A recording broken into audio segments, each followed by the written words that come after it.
Hi hello வணக்கம் friends. இன்றைக்கி நான் வந்து ஒரு விஷயத்தை படித்தேன். ஸோ அதை உங்கள்கிட்ட வந்து ஷேர் பண்ணிக்கலாம் நான் வந்திருக்கேன். ஸோ ஆக்சுவலி என்னென்னு பார்த்தீங்கன்னா, நிறைய ஹிந்துஸ்க்கு வந்து இதை பற்றி தெரியும்னு நான் நினைக்கிறேன். ஆக்சுவலி என்னென்னா, ஒரு சேஜ், ஒரு சாமியாரை பற்றியான ஒரு ஹிஸ்ட்ரி. ஸோ அவர் பேர் வந்துட்டு அஷ்டவக்ரா அப்படின்னு சொல்கிறாங்க. ஸோ இது அஷ்டவக்ரா அப்படின்னா என்ன மீனிங் அப்படின்னு பார்த்தீங்கன்னா, ஸோ ஒரு டிஃபார்மிட்டியோடு பிறந்த ஒரு குழந்தை, ஒரு குறைபாடோடு பிறந்த ஒரு குழந்தை 8 இடத்துல வந்துட்டு அவங்க பாடி வந்துட்டு பெண்ட் ஆகிருக்கும்னு சொல்கிறாங்க. ஸோ அதுக்கு பேர் தான் அஷ்டவக்ரா.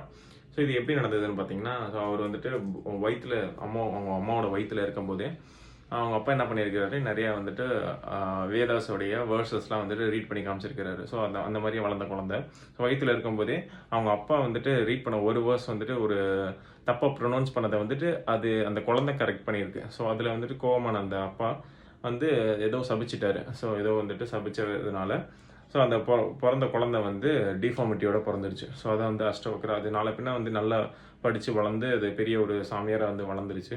அந்த நாட்டுடைய அரசனுக்கே வந்துட்டு அவர்கிட்ட சிஷ்யனாக சேர்றதுக்கு ரொம்பவே வந்துட்டு ஆர்வப்பட்டிருந்தார்.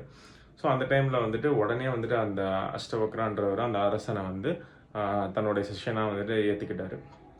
அப்போ என்ன நடந்ததுன்னா, மற்ற சிஷ்யனுக்கெல்லாம் அது ரொம்ப பொறாமையாயிடுச்சு. எந்த ஒரு என்ன சொல்ற அரசன்ற ஒரு தகுதியை கொண்டே வந்துட்டு அவர் உடனே எந்த ஒரு கேள்வியும் இல்லாமல் சேர்த்துக்கிட்டாரு அப்படின்னு சொல்லி ஒரு கோவம்.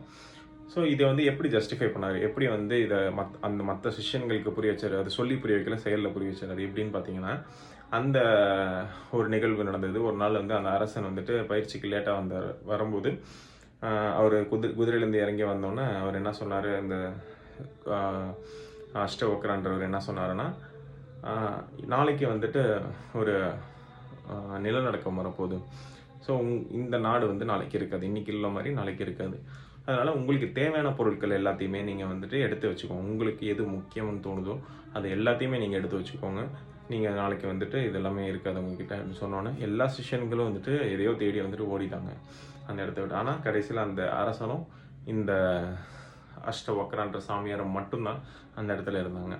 அப்போ என்ன நடந்தது, என்ன வந்து சொல்லி புரிய வச்சார் அப்படின்னா, அந்த அரசன்ட்ட கேட்குறாரு, நீங்கள் ஏன் போகல இன்னும் அப்படின்னு சொல்லி கேட்கும்போது அந்த அரசன் பதில் சொல்கிறாரு, நீங்கள் தான் எனக்கு எல்லாமே, நீங்கள் இல்லைன்னா வந்துட்டு எனக்கு எதுவுமே இல்லை அப்படின்னு சொல்லும்போது தான் வந்துட்டு இதுதான் நான் வந்துட்டு அவங்க மற்ற சிஷ்யன்களுக்கு புரிய வைக்கலாம்னு நினச்சேன். மற்றவங்களை நீங்கள் போய் கொஞ்சம் கூட்டிகிட்டு வரீங்களான்னு சொல்லி கேட்கும்போது இவர் போய் கூட்டிகிட்டு வந்தோன்னே அந்த மற்ற சிஷ்யன்களுக்கு எல்லாமே அப்போ தான் புரிய வருது, நம்ம ரொம்ப பெரிய தப்பு பண்ணிட்டோம்.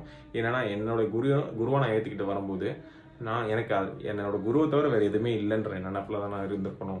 எனக்கு வந்துட்டு பேராசையால் நான் மற்ற விஷயங்கள்லாம் நான் முக்கியம் நினச்சிட்டேன்.